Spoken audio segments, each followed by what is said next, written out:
ফারাক্কা বাঁধ বাংলাদেশের মানুষের জন্য একটি দুঃখের নাম।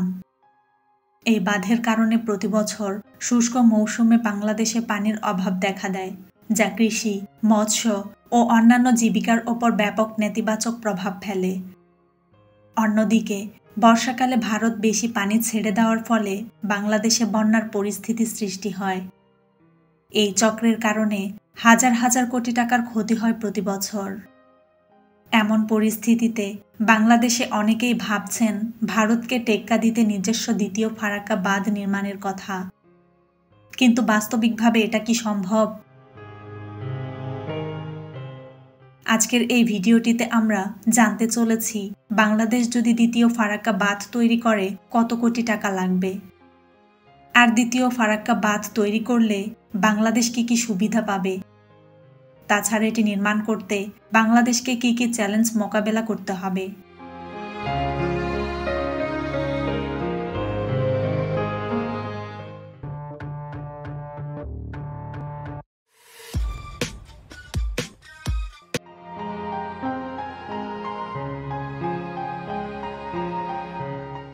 দ্বিতীয় ফারাক্কা বাঁধ নির্মাণের ক্ষেত্রে বেশ কিছু চ্যালেঞ্জ রয়েছে।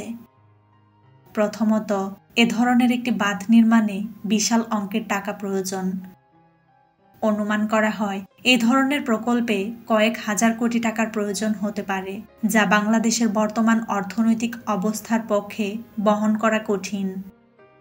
দ্বিতীয়ত, এ ধরনের একটি প্রকল্প আন্তর্জাতিক আইন ও প্রতিবেশী দেশের সাথে কূটনৈতিক সম্পর্কের ওপর নেতিবাচক প্রভাব ফেলতে পারে। আন্তর্জাতিক নদীর পানির ন্যায্য বণ্টন নিশ্চিত করতে এবং দুই দেশের সম্পর্ক ভালো রাখতে এটি একটি গুরুত্বপূর্ণ বিষয়। ফারাক্কা বাঁধ ভারতের পশ্চিমবঙ্গ রাজ্যের মালদহ ও মুর্শিদাবাদ জেলায় অবস্থিত একটি বিশাল জলাধার। এটি গঙ্গা নদীর ওপর নির্মিত, যা বাংলাদেশ সীমান্তের চাঁপাইনবাবগঞ্জ থেকে প্রায় 18 কিলোমিটার দূরে। ফারাক্কা বাঁধের দৈর্ঘ্য প্রায় 2240 মিটার এবং এটি 1962 সাল থেকে 1975 সালের মধ্যে নির্মাণ করা হয়েছিল। এই প্রকল্পে প্রায় $1 বিলিয়ন ব্যয় হয়েছিল এবং এর নির্মাণে সোভিয়েত রাশিয়া ভারতের পাশে ছিল। সেই সময়ে ভারত সরকার এই বাঁধ নির্মাণে $280 মিলিয়ন ব্যয় করেছিল, যা আজকের হিসাবে প্রায় 3080 কোটি বাংলাদেশি টাকার সমান। ফারাক্কা বাঁধের মূল উদ্দেশ্য ছিল হুগলি নদীর প্রবাহ নিয়ন্ত্রণ করা এবং নদী বন্দরগুলিকে উন্নত রাখা। 1950 ও 1960-এর দশকে কলকাতা বন্দরের কাছে হুগলি নদীতে পলি জমা একটা বড় সমস্যা হয়ে দাঁড়িয়েছিল। এই সমস্যার সমাধানে ফারাক্কা বাঁধ তৈরি করা হয়। বাঁধটি তৈরি করে হিন্দুস্তান কনস্ট্রাকশন কোম্পানি, যাতে মোট 109টি গেট রয়েছে। এই বাঁধের উপর দিয়ে গিয়েছে 34 নং জাতীয় সড়ক ও রেলপথ, যা কেবল উত্তরবঙ্গ ও দক্ষিণবঙ্গকেই সংযুক্ত করে না, বরং ভারতের উত্তরবঙ্গ অংশকে বাকি ভারতের সঙ্গে সংযোগ রক্ষা করতেও গুরুত্বপূর্ণ ভূমিকা পালন করে। ফারাক্কা বাঁধের মাধ্যমে হুগলি নদীর পলি সমস্যার কার্যকর সমাধান পাওয়া গেছে, যা কলকাতা বন্দরের কার্যকারিতা ও নিরাপত্তা নিশ্চিত করতে সহায়ক। ফারাক্কা বাঁধ বর্তমানে বাংলাদেশের মানুষের জন্য একটি বড় সমস্যা হিসেবে দেখা দিয়েছে। শুকনো মৌসুমে এই বাঁধের কারণে পদ্মা নদীর পানির প্রবাহ কমে গিয়ে নদী এলাকাগুলি মরুভূমিতে পরিণত হচ্ছে।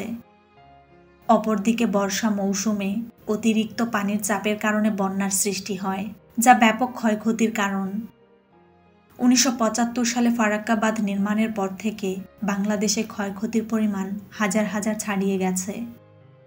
এই বিপদ থেকে মুক্তি পেতে বাংলাদেশ সরকার একবার পরিকল্পনা করেছিল যে ফারাক্কা বাঁধের বিপরীতে গঙ্গা নদীর ওপর আরেকটি বাঁধ নির্মাণ করলে দেশের ক্ষতি কিছুটা কমানো সম্ভব হতে পারে। কিন্তু নানা জটিলতার কারণে সেই পরিকল্পনা বাস্তবায়িত হয়নি এবং বাংলাদেশ এখনও এই সমস্যা মোকাবিলায় লড়াই করছে। সম্প্রতি সোশ্যাল মিডিয়ায় একটি দাবি ট্রেন্ডিং হচ্ছে, যেখানে বলা হচ্ছে ভারতের বাঁধগুলোর কাছাকাছি দূরত্বে আরও উঁচু বাঁধ নির্মাণ করে পানির প্রবাহ ঠেকানো হোক।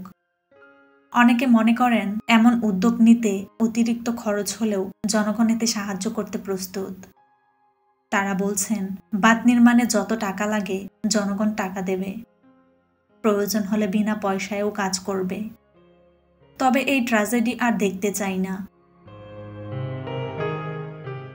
ফেসবুকে এই দাবিকে ঘিরে আলোচনার ঝড় উঠেছে, যেখানে নেটিজেনদের একটি বড় অংশ অন্তর্বর্তী সরকারের প্রতি এ ধরনের পদক্ষেপ নেওয়ার আহ্বান জানাচ্ছেন। তাদের মতে প্রতিবেশী দেশের বাঁধগুলোর কারণে বর্ষা মৌসুমে বাংলাদেশের নিম্নাঞ্চলগুলোতে বন্যার পরিস্থিতি তৈরি হয়। তাই উঁচু বাঁধ নির্মাণের মাধ্যমে এই সমস্যার স্থায়ী সমাধান সম্ভব। এখন দেখার বিষয় এই দাবির প্রেক্ষিতে সরকার কি পদক্ষেপ নেয় এবং জনগণের আকাঙ্ক্ষার প্রতিফলন ঘটে কিনা। ভারত থেকে নেমে আসা ঢলের পানি এবং এর ফলে বাংলাদেশে সৃষ্টি হওয়া বন্যা পরিস্থিতি ঠেকাতে অনেকেই নতুন করে বাঁধ নির্মাণের প্রস্তাব দিচ্ছেন। ফারাক্কা বাঁধ নির্মাণে ভারতের খরচ হয়েছিল মাত্র 218 কোটি টাকা।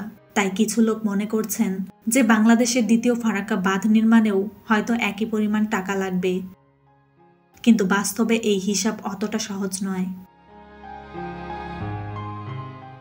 ফারাক্কা বাঁধ নির্মাণের সময় এবং বর্তমান সময়ের মধ্যে মুদ্রাস্ফীতি এবং নির্মাণ খরচের পরিবর্তন বড় একটি ফ্যাক্টর। ধরুন, যদি দ্বিতীয় ফারাক্কা বাঁধ নির্মাণে প্রাথমিকভাবে ধরা হয় $280 মিলিয়ন, তাহলে বর্তমান বিনিময় হার অনুযায়ী $1 সমান 117 টাকা, প্রায় 3276 কোটি টাকা লাগতে পারে। কিন্তু এই পরিমাণও যথেষ্ট নয়। অবকাঠামোগত উন্নয়ন, আধুনিক প্রযুক্তির ব্যবহার এবং পরিবেশগত প্রভাব বিশ্লেষণ সহ আরও নানা বিষয় যুক্ত করলে এই খরচ অনেক বেশি হতে পারে। বাংলাদেশ 30,000 কোটি টাকা খরচ করে পদ্মা সেতু তৈরি করেছে, যা দেশের জন্য একটি বিশাল সাফল্য। তাহলে কেন বাংলাদেশ 10,000 কোটি টাকা খরচ করে নিজেদের স্বার্থ রক্ষায় সক্ষম নয়? ভারতের সাথে সুসম্পর্ক বজায় রাখার পাশাপাশি প্রয়োজন হলে বাংলাদেশের নিজস্ব অবস্থানও স্পষ্ট করা উচিত। দেশের জনগণ যদি ঐক্যবদ্ধ হয় তাহলে আরও একটি বাঁধ নির্মাণ করা অসম্ভব কিছু নয়। আন্তর্জাতিক সম্পর্ক বজায় রাখা গুরুত্বপূর্ণ, তবে ভারতের আচরণ যদি আন্তর্জাতিক আইনকে উপেক্ষা করে তাহলে বাংলাদেশেরও অধিকার রয়েছে সেভাবে প্রতিক্রিয়া জানানোর। বিগত দিনে বাংলাদেশের ওপর অনেক ধরনের চাপ প্রয়োগ করেছে ভারত, কিন্তু এখন পরিস্থিতি বদলেছে। বাংলাদেশ তার নিজস্ব স্বার্থ রক্ষায় এবং যথাযথ প্রতিক্রিয়া জানাতে সবসময় প্রস্তুত। ফারাক্কা বাঁধ নিয়ে আপনার কি মতামত? আপনি চান কি না এই বাঁধটি ভেঙে ফেলা হোক?